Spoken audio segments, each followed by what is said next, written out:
Welcome to today's episode, brought to you by the Women in Medicine Summit, a transformational CME conference happening September 13th to 14th at the Drake Hotel in Chicago. Engage in leadership programming, learn negotiation skills, receive on-site coaching and mentoring, and see who will win this year's I Stand With Her awards. This year, we're excited to offer unique programming that includes a special session on how using improv comedy can bring fun back into medicine. We also have financial sessions tailored to help you navigate the complexities of personal and professional finances. Discover ways to advance into leadership roles, combat burnout, and either reignite your love for your current role or find joy in a new career path. Don't forget our Friday evening gala, a highlight this year you definitely won't want to miss. Register now at womeninmedicinesummit.org and be part of the movement that is shaping the future of healthcare. Join us to network, learn, and celebrate the power of women in medicine. I recently heard a quote from Dr. Michelle Woolhouse, a past guest on the podcast, that 80% of people have a book in them and less than 1% of people write it. I think this quote applies to being an entrepreneur. I think 80% of us have a business in us and less than 1% of us do it because there's something that holds us back. What holds you back is a limiting belief. It's something that you've put on yourself that's keeping you from doing the thing that could change the world. Dr. Gina Siddiqui is the founder and CEO of CART Clinics and a practicing emergency physician where she grew up in the Virginia suburbs of Washington, D.C. Gina has shared her passion for modernizing healthcare delivery in writing for the New York Times, Time, Scientific American, Quartz, and other outlets, and has collaborated on projects to reimagine the care experience with the Rhode Island School of Design and the American College of Emergency Physicians. Previously, Gina was the Chief Clinical Officer for Florence Labs and Clinical Leadership Fellow in the Office of Managed Care for New York City Health and Hospitals. She's a graduate of the University of Pennsylvania School of Medicine and completed her residency training at Yale New Haven Hospital. I love all my guests. There's something about Gina that really lit me up recording this episode. There were just so many things that she said that articulated the feelings, the inclinations that I've been developing over the last few years. You're not going to want to miss this episode with Gina. Welcome to the Revitalizing Doctor podcast. We interview trailblazers in medicine that embody the Revitalize Women vision to empower women to innovate and influence medicine, to value authenticity, respect, and work-life harmony. We recognize the challenges in medicine, and we're committed to providing coaching-informed strategies to help you go from surviving to thriving.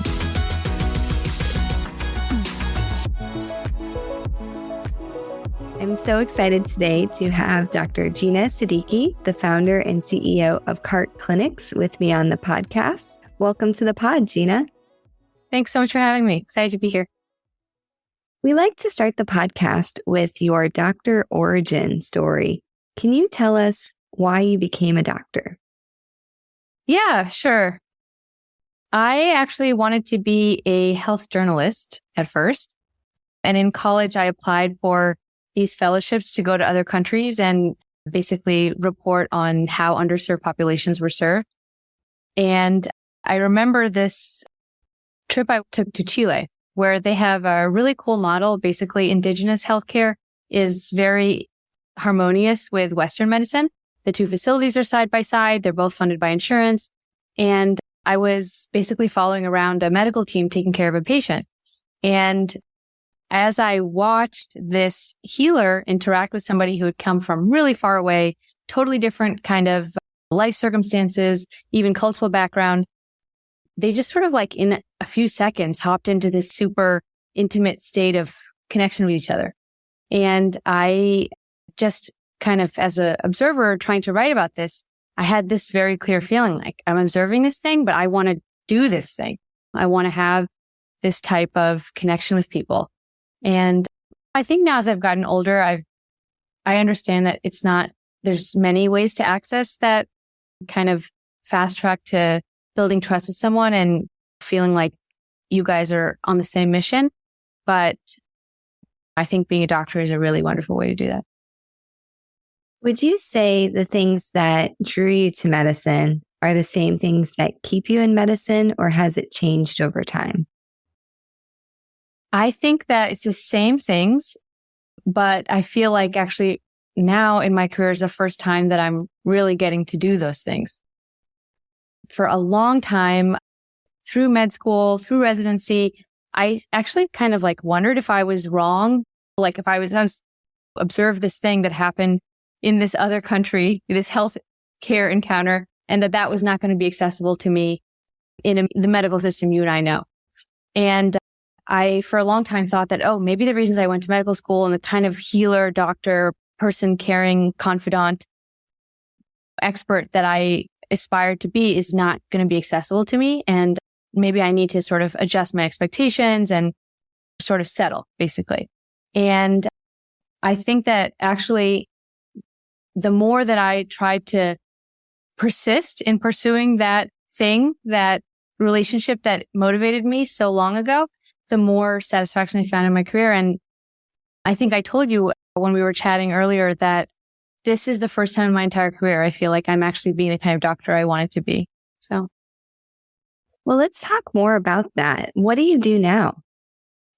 So I work in the ER a day a week, and the rest of my time I work in a practice that I founded called CART Clinics. And CART Clinics is membership-based on-call physician service. But the experience, what it really feels like, is members call us for any medical question they have, 24/7. Someone who knows them always picks up the phone. And the doctor they talk to feels like a friend or a family member. And I think I, for a long time, thought that the path to that was us as doctors being that kind of confidant and helper. But what I realized in the creation of CART Clinics, that part of what has to make that possible is a business model that actually allows doctors to spend time that way and not be incentivized to sort of constrain their encounters and their time and interactions with patients to just really stingy windows of time. Say more about how CART Clinics works. Do you provide any actual patient care? Is it like telemedicine, or is it different?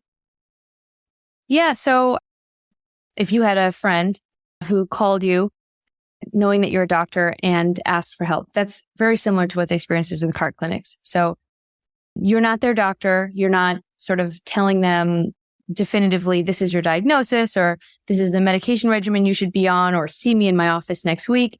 You're more listening to what their circumstances are in a holistic way and trying to digest what's missing here, what other questions should be asked, who are the pieces of the team that need to be involved, where's the best place for them to get care.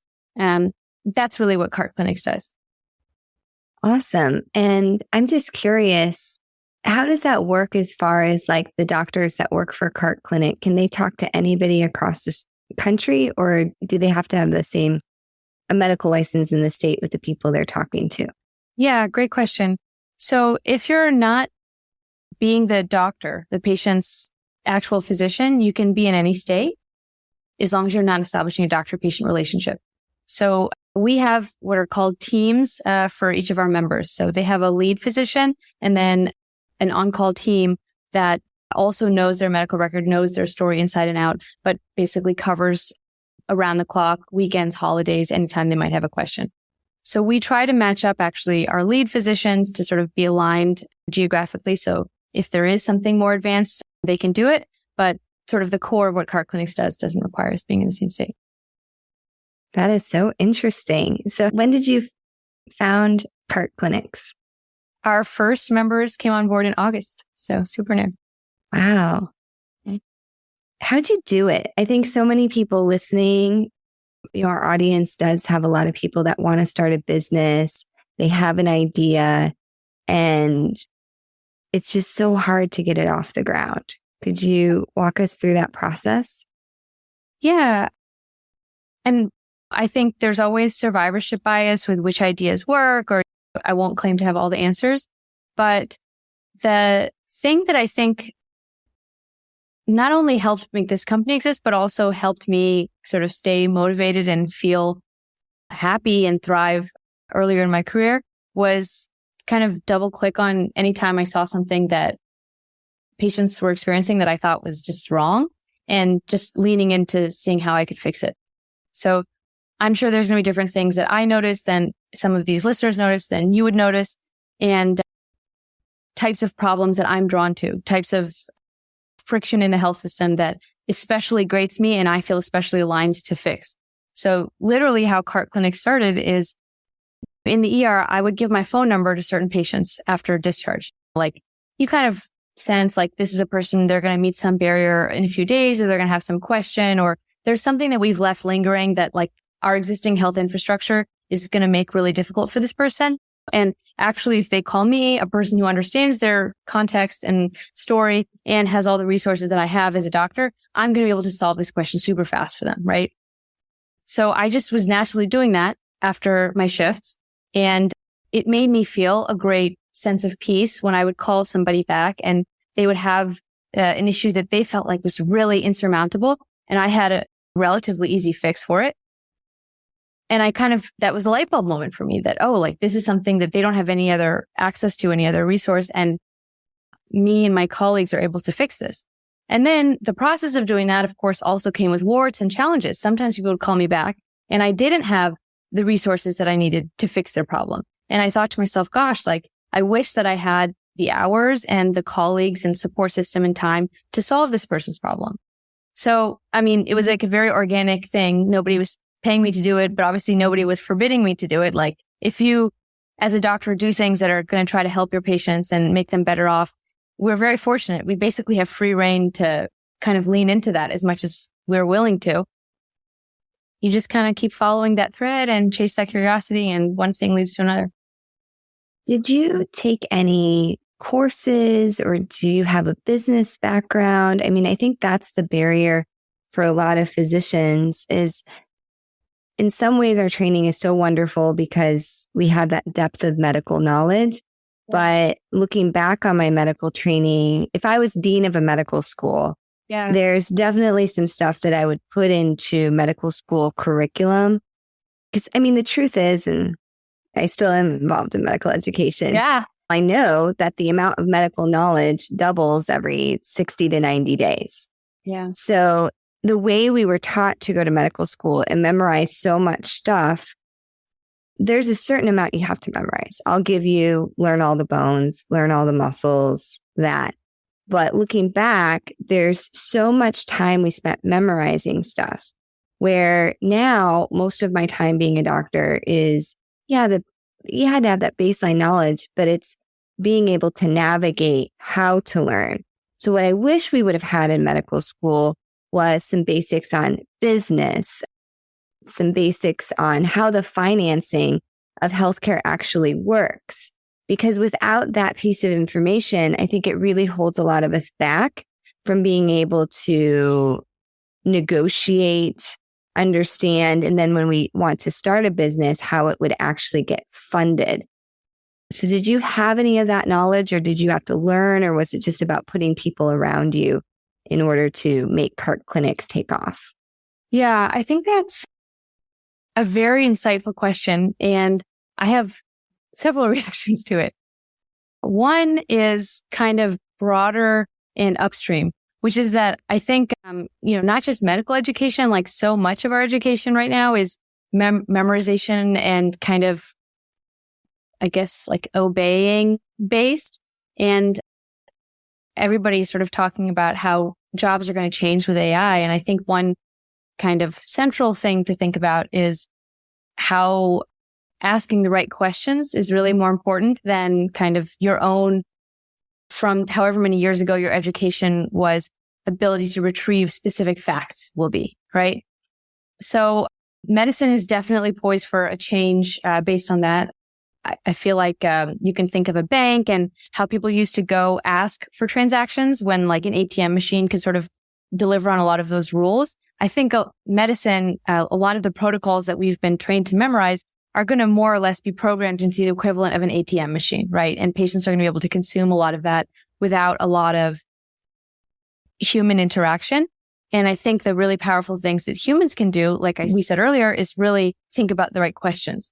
So I think not just medical school, any type of training, the ability to sort of take a step back and say, like, why are we doing this thing? And for whom is this relevant? And where does this research kind of inadequately answer the question? And we should explore that further is really important. And it's sort of like the yin and yang, like it's kind of like not the curriculum. It's sort of like the student's attitude towards the curriculum. So I don't know how much you can teach that versus just as a person who's in training, think about that to say, hey, like in 10 years, a lot of what I'm being taught is actually going to be obsolete or updated. How can I make my intellectual scaffold about why this exists be stronger and more robust? So I think about that like with my son or just like mentees who I talk to as they think about like their training and learning and researching. But to answer your question more directly, I took the GMAT actually and applied to business school and was a few weeks away from actually attending Harvard Business School. I like put my deposit and everything when my son was a few months old. So I definitely thought there was a lot of value to formal business training, but sometimes what's that saying? Like life happens and gets in the way of our plans.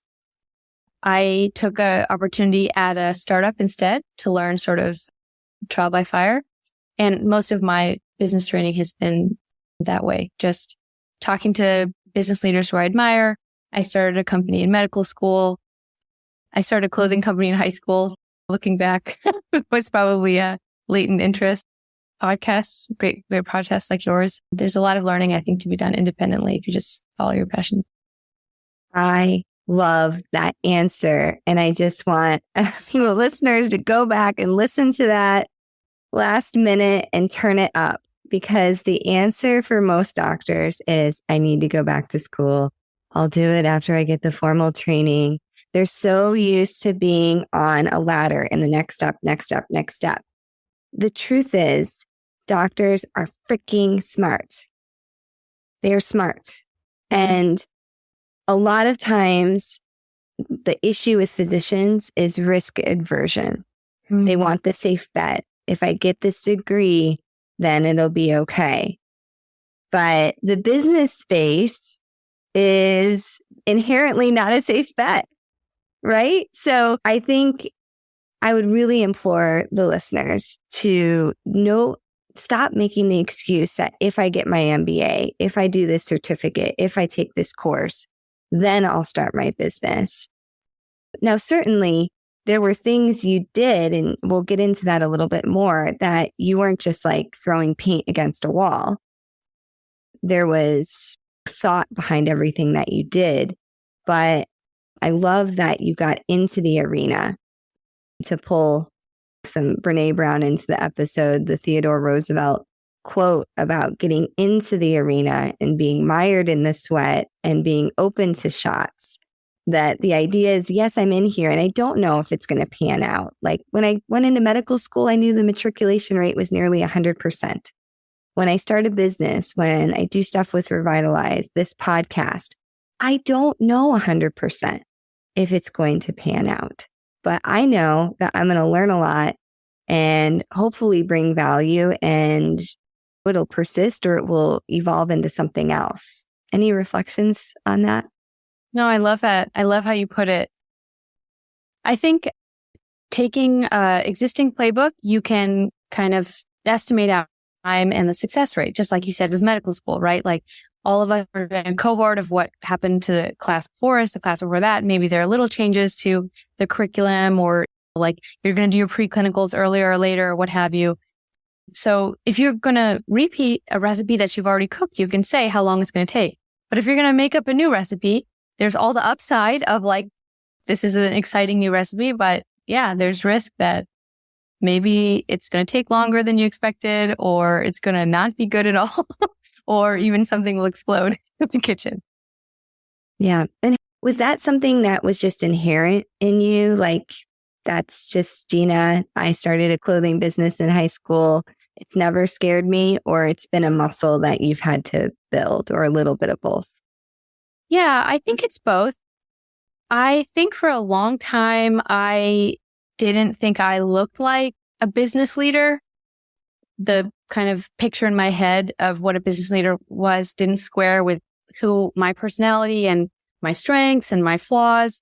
And I think that was part of what I thought business school was going to kind of like magically give me. And I totally understand a smart, thoughtful person, which most doctors are, having doubt and seeing all the ways that it could fail or the ways that you are inadequate. And I think it's kind of true, right? There were things that the first time I started a business, tendencies I had, personality traits I had that were going to increase the likelihood of the business failing. So I had to practice improving those things and honestly reflecting on myself and thinking about how I could build a team that accented my shortcomings and build structures and discipline around myself that made those things more likely to not get in the way. But I think the thing that was always intrinsically in me was not to be afraid of something hard if I wanted it, just to say that it's better to try than to just be sad that the thing doesn't exist or that you haven't done it. I can't stand that. I can't stand just feeling like, oh, healthcare is terrible and I'm just waiting to retire. That's just tragic to me. That is such a truth bomb there. And I think for many of us, myself included, the pandemic led to, some people are not going to like what I'm going to say, some learned helplessness behavior. And if you look at the psychological research on learned helplessness, go back to the experiment. It's the dogs that are getting shocked and they can't predict when the shock is happening. And eventually they just give up and they don't try to get away from the shocks. And I honestly feel that a lot of doctors are behaving that way because we've been conditioned to in the abusive medical industrial complex that we work in. And there was finally a switch that flipped in 2021 that I actually do have agency. I have choice where I work and I have choice about the things that I allow. And I worked so hard for this and I'm really freaking good at it. And so am I going to allow the medical industrial complex to take this away from me? Or am I going to find a way that I can still let my light shine? Because I'm smart. I could learn real estate. I could learn something completely not involving medicine, but this system isn't going to take that away from me. And that was the moment in which I could see a path forward. Two thoughts. One is, as the doctor, if you do what you said, the thing that you know is right, you really, you have such high ground.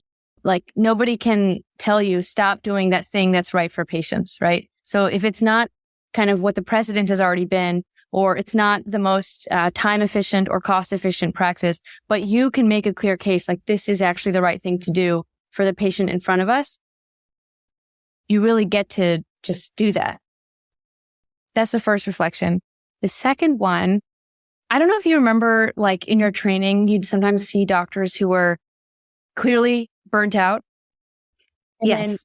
Yeah, right. Probably yes. 100%, right. And then, yeah.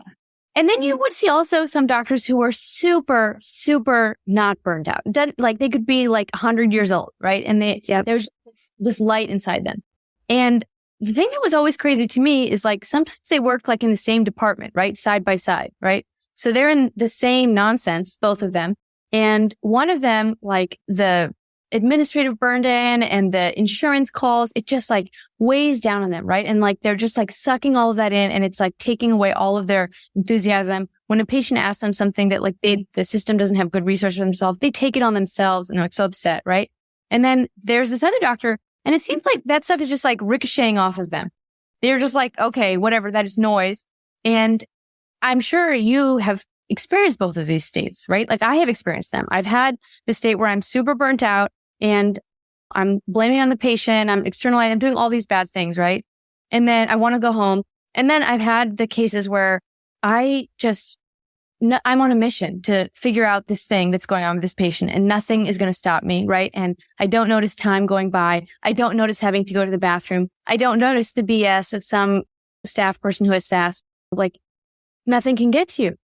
So I just think there's a lesson there that both of those people are in the same environment, and there's a way that you can kind of internalize or externalize these things and think about what you can control and what you can't. And nobody's going to have every day be sunshine and rainbows. There's going to be days in your work environment that are just hard. And I don't mean to say you should stay in a toxic work environment. Like, if there's ways that you can change your number of hours, your circadian rhythm of your shifts, your things that you do on the side that bring you joy, of course, all of that is going to help strengthen you. But when you're there on the battlefield, right, in the difficulty of patient care, you do have a lot of agency actually in how that stuff affects you. Stay tuned. We'll be right back. Are you a physician mom with school-aged children feeling utterly exhausted? My friend Dr. Gina Siddiqui invites you to take a little time this summer to join her in a small, intimate group for meaningful conversations. Dr. Siddiqui is an emergency physician, coach, and mom to 8-year-old twins. She understands firsthand what you're going through. This isn't a pizza party or a yoga class. You'll meet for 2 one-hour sessions twice a month starting in July to help you move out of exhaustion, let go of mom guilt, and live a life you're not only proud of, but can truly enjoy. Connect with her on LinkedIn or Instagram at Gina Siddiqui to learn more. Gina is spelled Shideh, and Siddiqui is spelled Shafie. You can also check the show notes for a link so you can connect with her there as well. Oh my gosh, so true. I just worked a shift yesterday, and I actually had a really, really good shift. And I thought, like, why did that happen? Why was that shift different? Because there was many things that could have derailed it at any point. And I think it's exactly what you said. I was very clear on what I had the ability to change, what I didn't. And I focused my energy on what I could actually do well. And then when any hiccup came up, when there was like, okay, this is going to be a difficult conversation, this is going to be kind of an unpleasant, potentially exam or something happening, is I timed it for when I had like the emotional reserve to do it. And that, I think there's sometimes in emergency medicine or any medicine, and especially we're kind of taught to always go faster and just, we'll get it over with, just do that. And it's like, honestly, the longer you do it, there's a lot of rhythms. Like, some things have to happen right now, but there's so many more things that can be delayed until you're kind of plussed up, you're ready. You had your tea, you did a quick lap around the department. Now you're ready to go in and do that procedure or that conversation.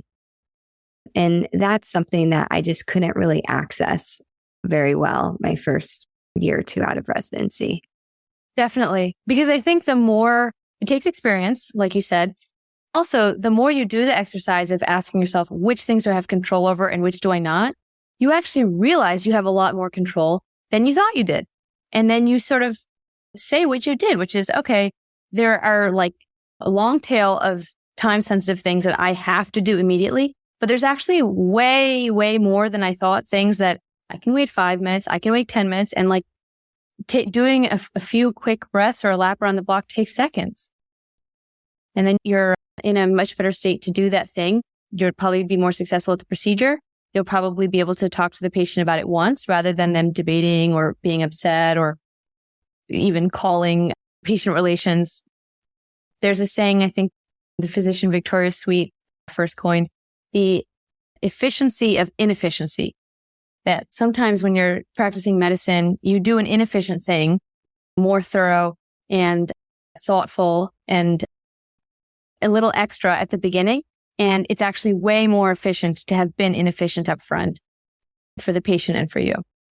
Yeah. And the other thing that comes to mind is something, again, I heard from Brene Brown, is the most compassionate people have the highest boundaries. And when you first hear that, it's like, what? And that's not how we're taught in medical school. We're actually taught to give, that everything in service of the patient is number one.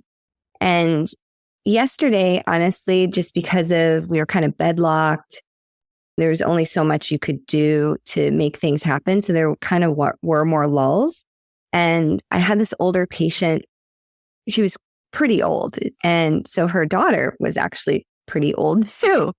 And her daughter was like, I just really want a hot cup of coffee right now while I'm sitting here. And the ED, I don't know what it is. EDs are always so cold. Yeah. They're so cold. So I've actually never done this before, but I knew I was going to go out and get a cup of coffee for myself. Mm-hmm. And I decided that I was going to buy, because we actually don't have free coffee for patients or families. So I said, I'm going to buy this cup of coffee for this old woman sitting with her mom, who's even older. And I can't do that every day, right? But I had the lull. I wanted to go get it for myself. And it was like a nominal amount of money. It was like $1.50 or $2 or something. And when I gave her that cup of coffee, it came from a place of abundance. It wasn't out of scarcity. There was nothing behind it besides like it felt good to do, and I had the capacity to do it. And so now I'm looking at my shifts like that. There's shifts that are just like off the walls. Like it's everything just to try to like make sure no one literally dies. Right. Same. And then shifts that are kind of like a little bit more breathing room, which granted, there's been a lot less of those since the pandemic. But yesterday was a shift that I was like, I can go get this person a cup of coffee. And it was really one of the most meaningful things that have happened in like the last few months. Yeah. Yeah. And how nice, like, to remember that like every new day is a chance to lean into some crazy new thing you could do that might make you connect to someone in a different way. And there's just no reason that has to plateau or peak at any stage in your career. So, that's such a great message. Such a great message for the audience. Well, let's bring this back to CART clinics, because I really want our listeners to have a better sense of how they could connect people with CART clinics. And I actually was just thinking, obviously, if my family member calls me, my mom, my dad, I'm going to try to do this for them. And I'm in a place where, generally I can, although I do have a father in Iowa that it's becoming increasingly hard to do because I'm geographically removed from the resources in his area. But I get acquaintances sometimes that essentially ask me to do this for them. And there's kind of some tension because it's like, you're not in my inner core and like, I'm really sorry this thing is happening to you.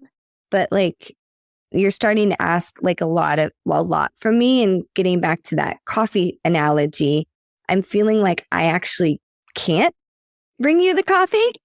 So is that a time where I could refer somebody to CART clinics that I've kind of helped them out a little bit, but now they're like asking about chemotherapy or like some other thing that I'm just like, this is not my wheelhouse. And honestly, you're not in my inner circle. Yeah. Yeah. I absolutely love what you said about how to cultivate that sense of abundance and boundaries. I have to think of like a way to make a sign out of that. It's really good.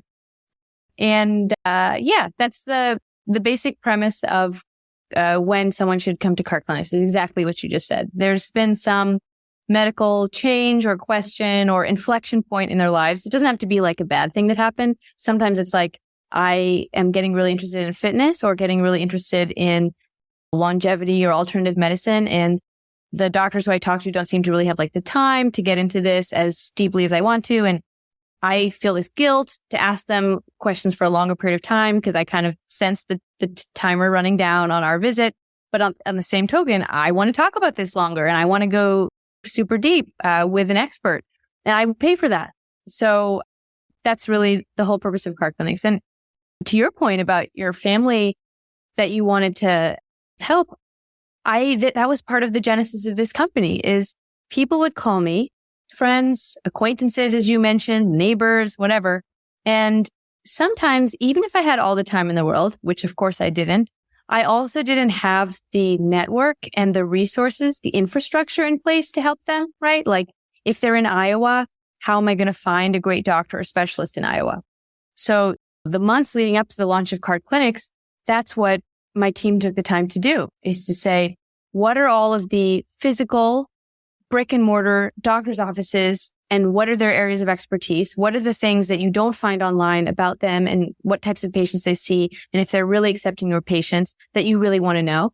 And then what are the digital companies that are coming out that do these kinds of things without as many geographic constraints that solve actually a lot of these specialist problems that people have?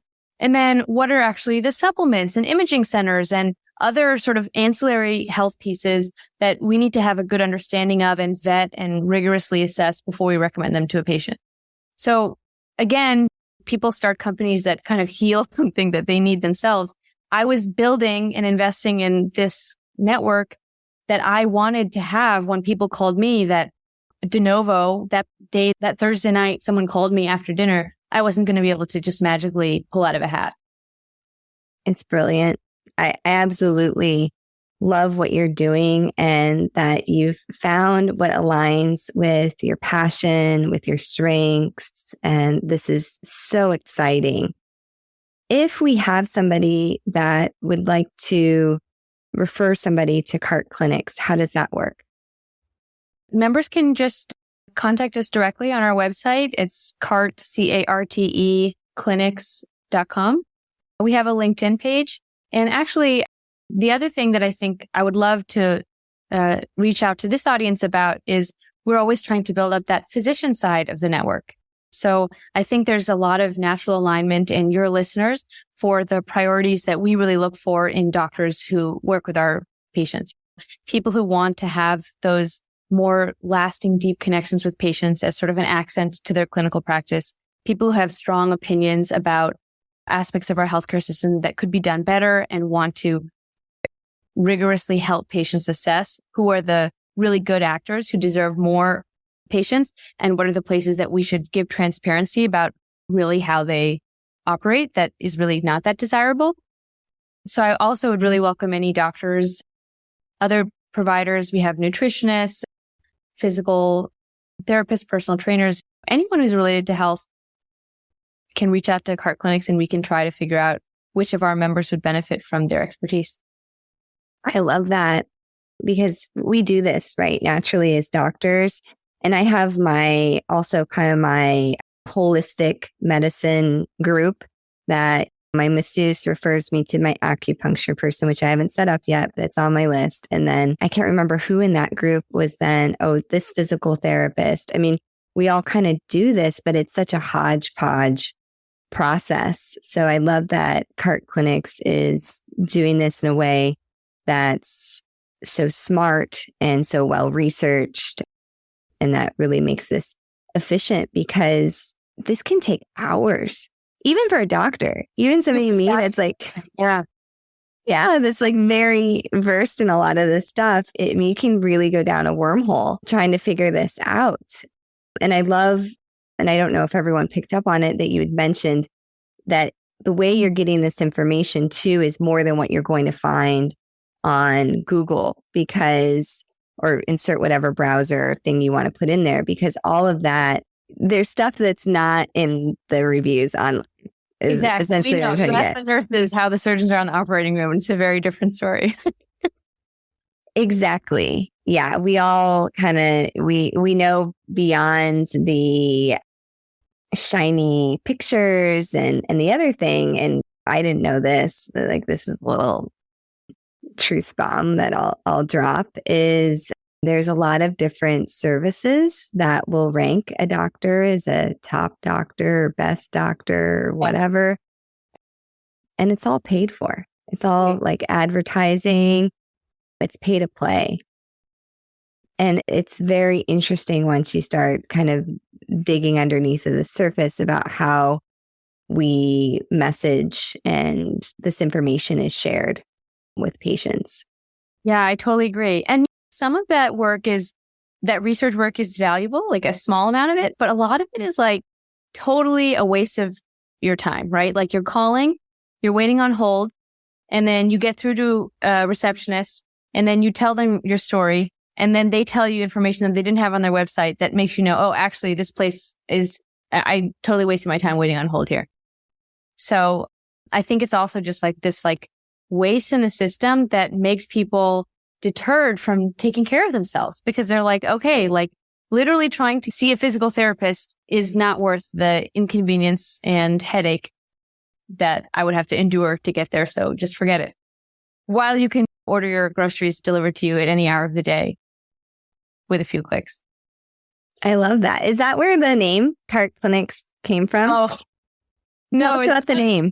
It's not like Instacart shopping cart, but the words do sound like cart, like a la carte, obviously is part of what we do, right? We're letting people select specifically the services that they want and not the services they don't want. So you can really use your insurance and your budget to find the right things that are important for your health priorities. But the real core of the meaning is carte means map in French also. And when I learned about the origin of hospitals and sort of why our medical system is centered around this place that does big, expensive procedures, but really doesn't manage our health before we get sick, I learned that hospital has the same root as hospice and hostel and hospitality, which is guest. And that's really how you feel in a hospital, right? You feel like a guest in someone else's house, and it's their rules and it's their terms, and they're yoking you to an IV pole and you can't even get up and go to the bathroom when you want, right? And if you're really sick, like we see in the ER, cardiac arrest patient or somebody who's bleeding out from a massive trauma, yes, they're guests. We should make all the decisions for them. But upstream of that, and for 99.9% of other living adults in this world, we have perfect agency to listen to our choices and think about what we want. And what we want isn't to be a guest in someone else's house. What we want is a map. So that's what I want to make. I want to make a map. And I think that what the hospital was for the last century, the next century is going to need maps for a more empowered, more healthy, more educated population with a lot more healthcare resources that are available to us.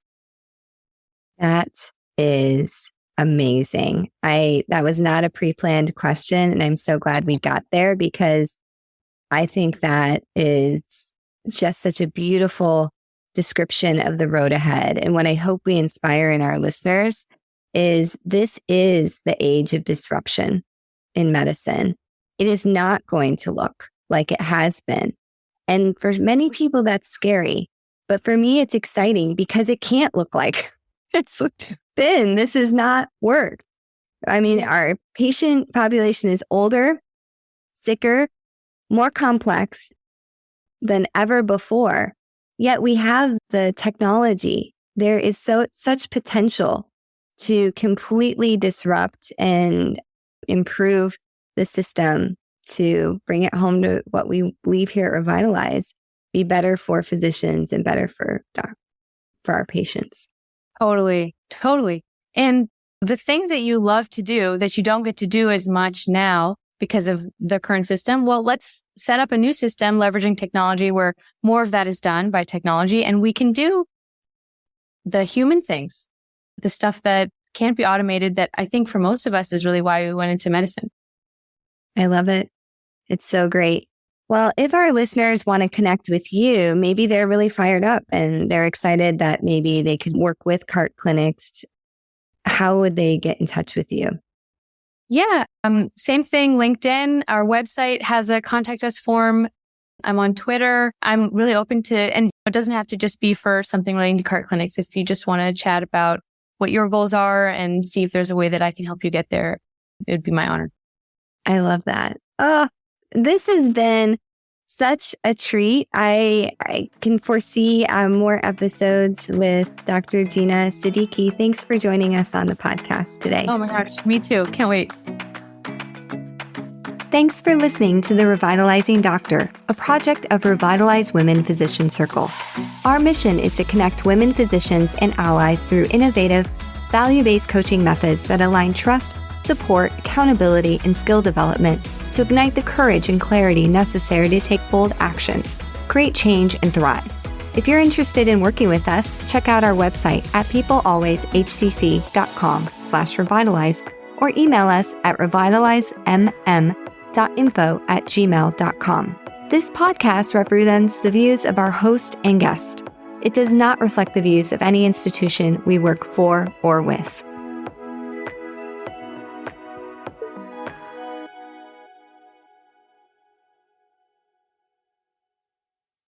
Hi, it's Dr. Risa E. Lewis, dropping in to tell you about a book that Dr. Adara Landry and I wrote. It's called Microskills, Small Actions, Big Impact. It's a business self-help book coming in 2024 by HarperCollins. Pre-order now. Microskills, Small Actions, Big Impact, wherever you buy your books.